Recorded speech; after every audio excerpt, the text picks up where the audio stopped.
काम क्रीडा पनि चलिरहोस्, पाप पनि नलागोस्, यही होइन त उहाँको प्रश्न? यस। सो काम शब्दको धेरै परिभाषा हुने गर्दछ। अब उहाँले कुन अर्थमा यो काम क्रीडा भन्नुभयो त्यो त अब उहाँले थाहा होला, तर जुन प्रश्न उहाँको सोधाइ छ त्यो प्रश्न सोधाइको आधारमा बुझ्ने हो भनेदेखि उहाँले सेक्स डिजायरलाई इङ्गित गर्न खोज्नु भएको हुन सक्दछ। त्यस्तै लाग्यो त्यो जुन उहाँको जुन प्रश्न गराएको स्टाइल हेर्दा। एनिवे, खैर जुनसुकै होस्, त्यतातिर हामी नजाउँ, तर उहाँको साइकोलोजी बुझेर हामीले एन्सर दिनुपर्ने हुन्छ।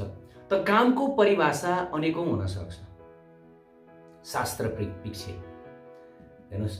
कुनै शास्त्रमा काम क्रीडालाई भौतिक संसारका विभिन्न भौतिक इच्छासँग तुलना गरिएको छ।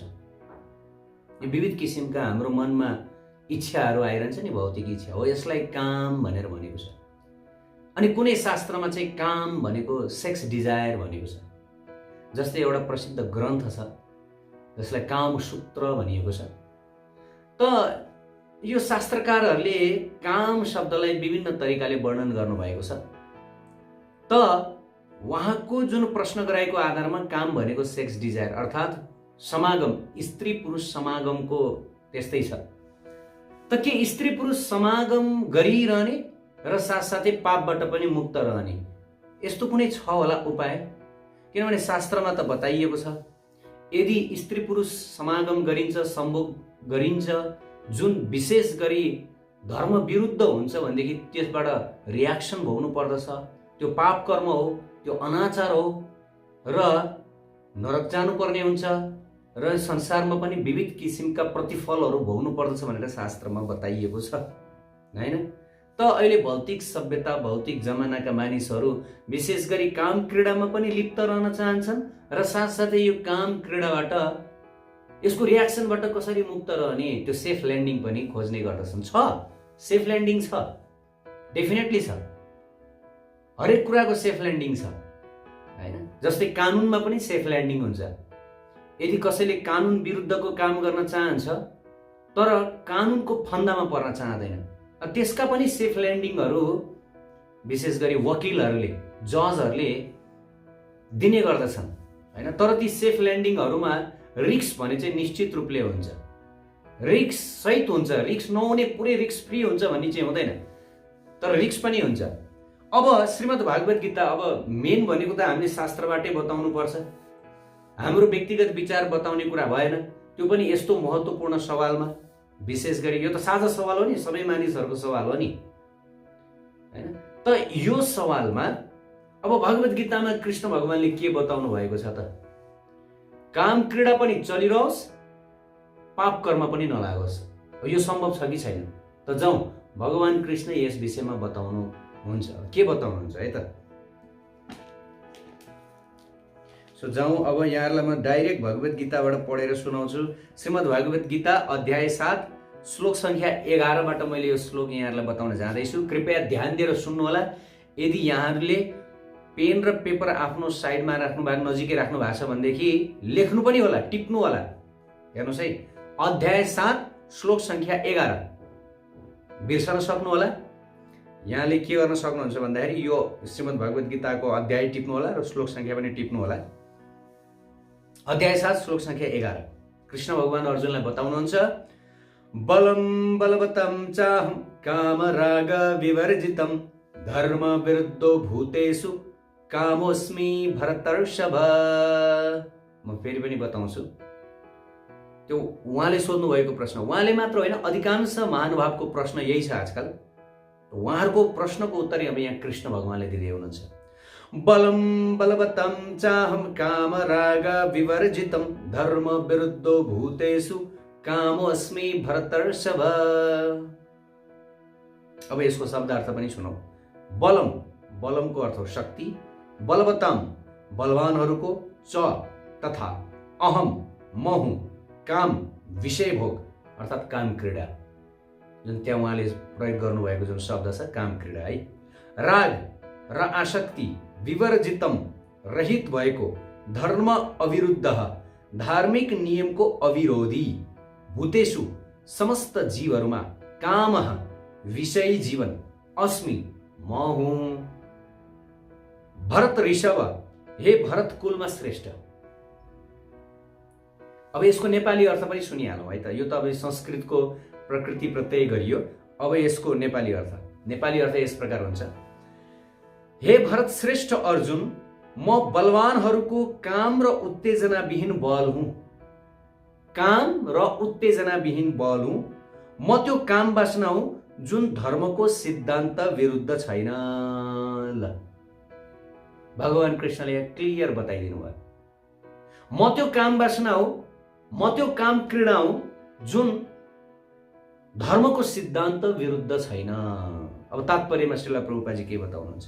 बलवान पुरुषको शक्ति दुर्बलहरूको रक्षाका लागि उपयोग हुनुपर्दछ, व्यक्तिगत किसिमले आक्रमण गर्नका लागि होइन। त्यसैगरी धार्मिक नियम अनुरूपको मैथुन पनि सन्तानोत्पत्तिका निमित्त हुनुपर्दछ, अरू प्रयोजनका लागि होइन। म यसलाई फेरि पनि दोहोऱ्याउँदछु। त्यसैगरी धार्मिक नियम अनुरूपको मैथुन पनि सन्तानोत्पत्तिका निमित्त हुनुपर्दछ, अरू प्रयोजनका लागि होइन। तसर्थ आमा बुबाको कर्तव्य के हो भने आफ्ना सन्तानलाई कृष्ण भावना भावित बनाउनु। अब यहाँ अगाडि के भन्यो?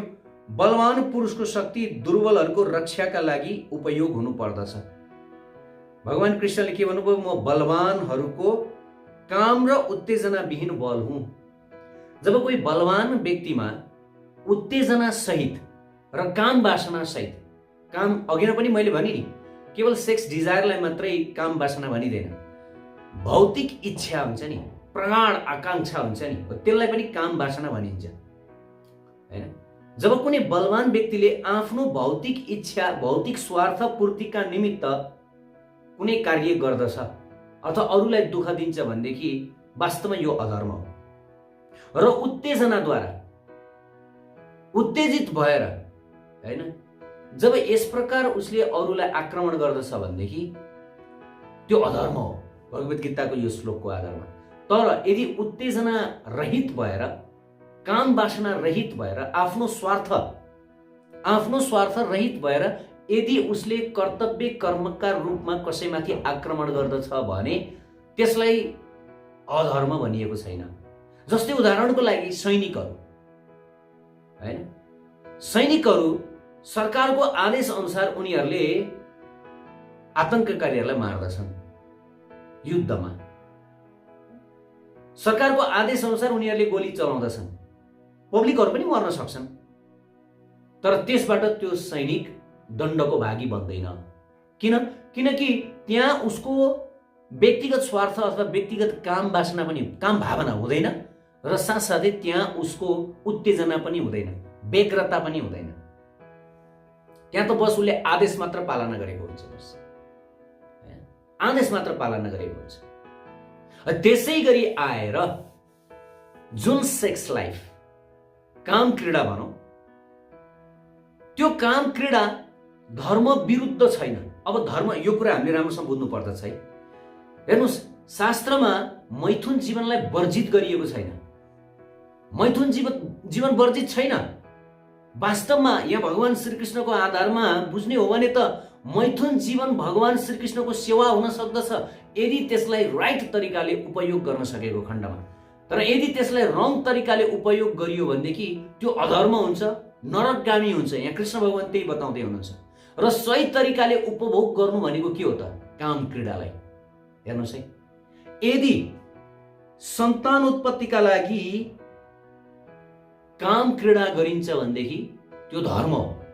हेर्नुहोस् है, सन्तान प्राप्तिको उद्देश्यले तपाईले यदि काम क्रीडा गर्दै हुनुहुन्छ, तपाईको आफ्नी धर्मपत्नीका साथमा, फेरि शास्त्रमा वर्जित गरिएको छ, आफ्नै धर्मपत्नी बाहेक अरू कसैसँग काम क्रीडा गर्नु भनेको चाहिँ यो पाप हो, यो नरकगामी हो, यसलाई दुष्कर्म भनिएको छ।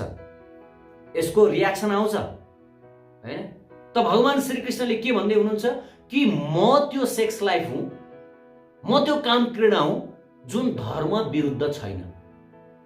अर्थात् तपाई यदि आफ्नै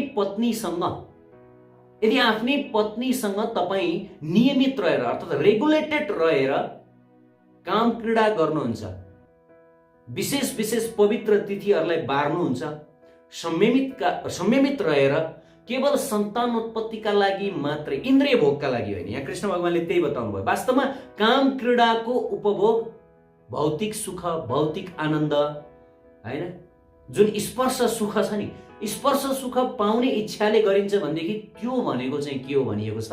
अधर्म भनिएको छ। यस, यदि सन्तानोत्पत्तिका लागि काम क्रीडा गरिन्छ भनेदेखि त्यो धर्म हो, त्यसबाट पाप लाग्दैन, त्यसबाट पाप लाग्दैन, कर्मफल भोग्नु पर्दैन। यहाँ किताबमा त्यही भन्नुभयो भगवान कृष्णले। हो, म त्यसलाई सपोर्ट गर्छु, त्यो धर्म हो हैन।